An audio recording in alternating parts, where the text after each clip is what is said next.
video kali ini, materi yang akan kita bahas adalah bagian kedua dari The Dimensions of Meaning.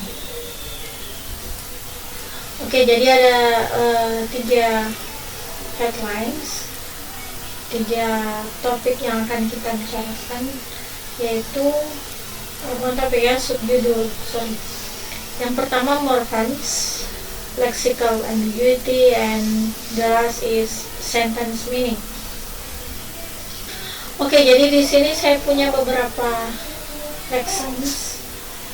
Arm, chair, happy, guitar, lemon, shoe, chair, unhappy, guitarist, lemonade, and shoe farm.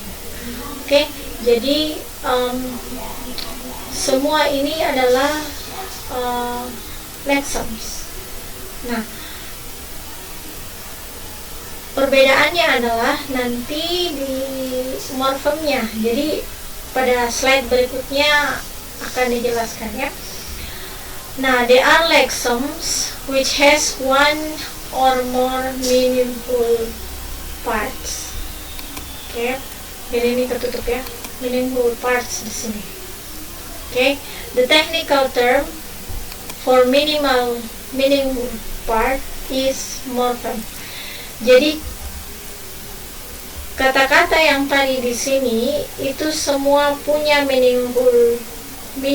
punya meaning ya. Arm punya arti sendiri, chair punya, happy punya, guitar punya, lemon punya, shoe punya, semua ini punya. Oke, perbedaannya adalah nanti ketika kita sudah berbicara tentang yang namanya free morphemes.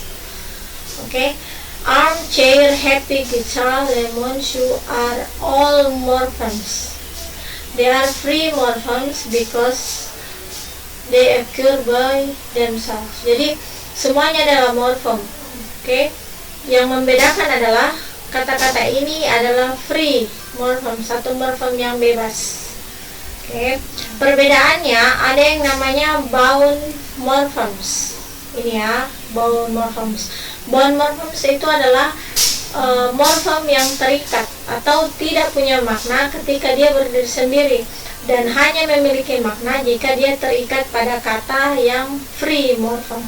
Misalnya elements an ya. Ketika dia berdiri sendiri tidak jelas an ini apa, tapi melekat pada kata happy maka menjadi unhappy, meaningful. Oke, ketika dia berdiri sendiri meaningless ya. Sama juga dengan ini ya, suffix ist ya, dia meaningless ketika dia berdiri sendiri, makanya dia namanya bound morphemes. Dia tidak bisa punya arti kalau dia tidak terikat. Oke, dia terikat misalnya dengan kata guitar, sehingga kalau dihubungkan menjadi guitarist, punya makna. Oke. Nah, kemudian kita pindah ke lexical ambiguity. Lexical ambiguity di sini bisa terjadi ketika ada 2 atau lebih kata yang memiliki makna ganda. Ya, jadi dalam satu kalimat itu dia punya elements, yaitu lexem, yang ternyata lexem itu punya lebih dari satu makna. Gitu ya. Nah, inilah kata yang memiliki makna homonim, inilah yang menjadikan kalimat itu ambigu ya. Misalnya I was on my way to the bank. Nah, di sini tidak jelas banknya ini yang membuat kalimat ini menjadi ambigu. Saya sedang dalam perjalanan ke, yang pertama bisa berarti bank, a place for saving money, or tepian sungai. Jadi bank itu bisa berarti tepian sungai ya, pinggiran sungai, seperti itu. Nah, seperti ini, she is looking for a match. Match-nya ini yang lexical ambiguity, karena dia punya lebih dari satu makna. Match dalam artian pertandingan, competition, atau bisa berarti korek api ya, match ya, seperti itu. Kemudian there is a skeleton in our closet. Ini skeleton, kalau dia berdiri dia berarti rangka ya, kerangka manusia, tulang ya, seperti itu. Tapi kalau dia digabung menjadi satu kalimat seperti ini, dia itu sebenarnya punya makna sendiri. Skeleton in our closet di dalam bahasa Indonesia itu berarti aib keluarga ya. Jadi it's so much different ketika dia berdiri sendiri ini atau dia dimasukkan dalam kalimat yang ternyata punya makna yang lain. Seperti itu namanya lexical ambiguity. Kemudian polisemi, jadi tadi ada kata homonim, kemudian polisemi. Polisemi juga bisa menimbulkan lexical ambiguity. Oke, misalnya ada kata New York Times. New York Times ini ambigu, apakah yang dimaksud New York Times sebagai sebuah company yang di Amerika itu ada namanya perusahaan apa ya di bidang jurnalistik ya, namanya New York Times, atau dia merupakan satu edisi yang terdapat di dalam surat kabar. Jadi di situ letak ambiguitasnya, pemaknaan gandanya. Kemudian kata cut di sini bisa berarti cut the lawn or cut the cloth.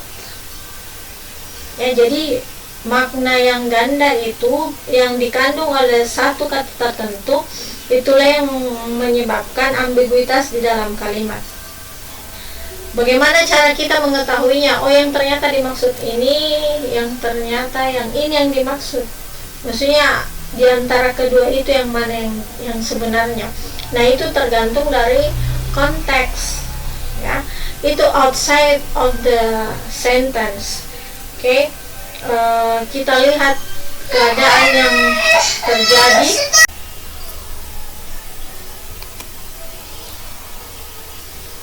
Oke, berikutnya adalah pembahasan tentang sentence meaning. Ini yang ketiga ya, subjudul yang ketiga. Oke, sentence meaning is the meaning of a sentence derives from the meanings of its constituent lexems and from the grammatical meanings it contains. Jadi makna yang terkandung memang berasal dari leksemnya atau grammatical meaning dalam kalimat itu. So if you know all the lexical and grammatical meanings expressed in a sentence, you know the meaning of the sentence and vice versa. Jadi kalau memang pada dasarnya tahu makna yang terkandung di dalam kata itu atau susunan grammarnya, maka Anda sudah sebenarnya mengetahui satu keutuhan kalimat ya. At least if the sentence is a statement, if you know the meaning of the sentence, you know what conditions are necessary in the world for that sentence to be true. Jadi jika Anda mengetahui maknanya, makna dari kalimat tersebut, tahu kondisi yang terjadi di dunia nyata, nah maka jika dihubungkan, maka di situ bisa dilihat, di situ bisa dinilai apakah kalimat ini memang betul ya. Nah, berdasarkan kecocokan ini ada yang disebut truth conditional semantics ya. Tapi sebelumnya kita lihat dulu ada satu contoh kalimat.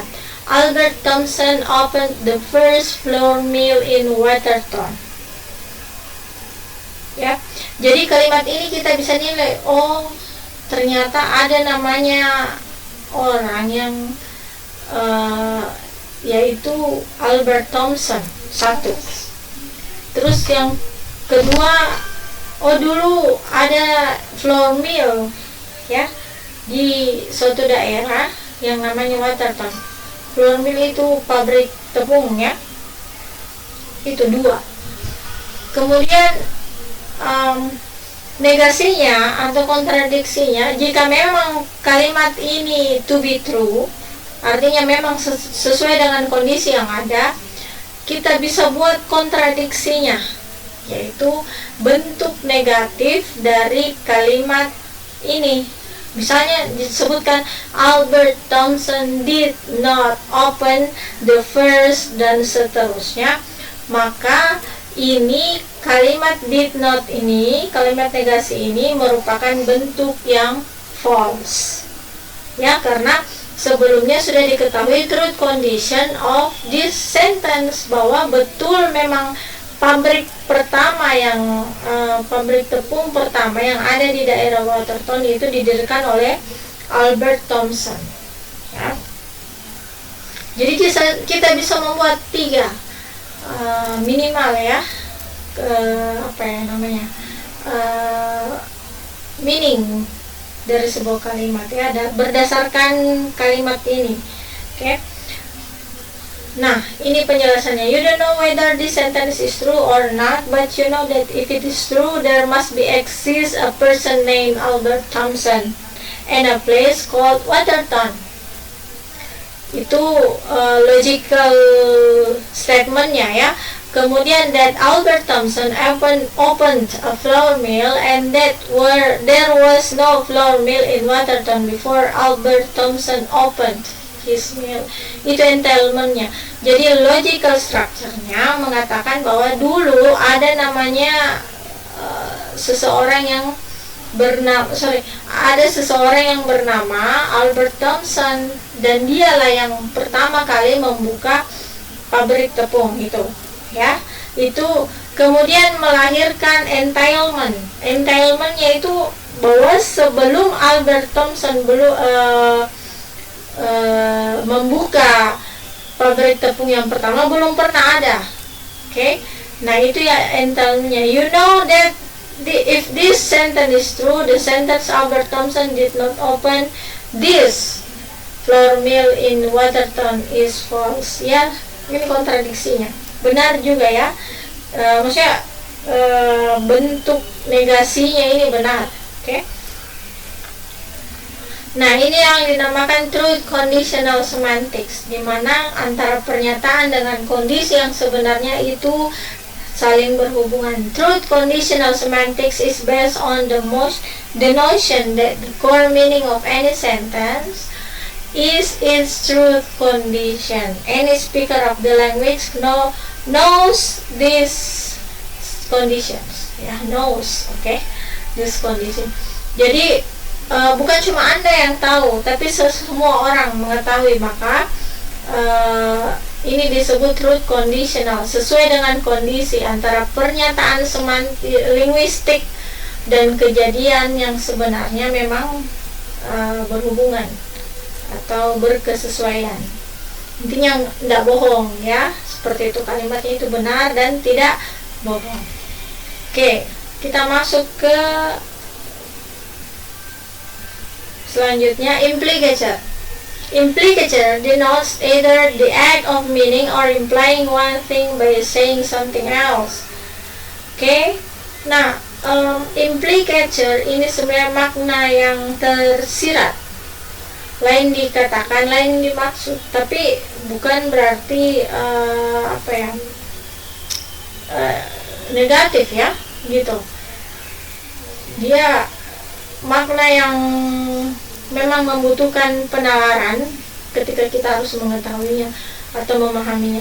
Implicature serves a variety of goals: communication, maintaining good social relations, misleading without lying, style, and verbal efficiency. Ya, banyak tujuannya ya. Nah, ini adalah tugas untuk kalian. Jadi saya memberikan 3 nomor. Kalian bisa post, kalian bisa screenshot, kalian bisa note taking, it's up to you, but this must be done. Itu saja intinya ya. Kalian harus jawab ketiganya ya, dengan cara boleh mempost video ini, kemudian menote taking, atau screenshot juga boleh, terserah. Anyway semua cara you can do. Okay. Ini ada referensi yang saya gunakan. Saya kira itu saja dulu untuk part kedua, the dimensions of meaning ini. If you have any questions, comments, please by all means let me know. Thank you very much. Wassalamualaikum warahmatullahi wabarakatuh, and see ya.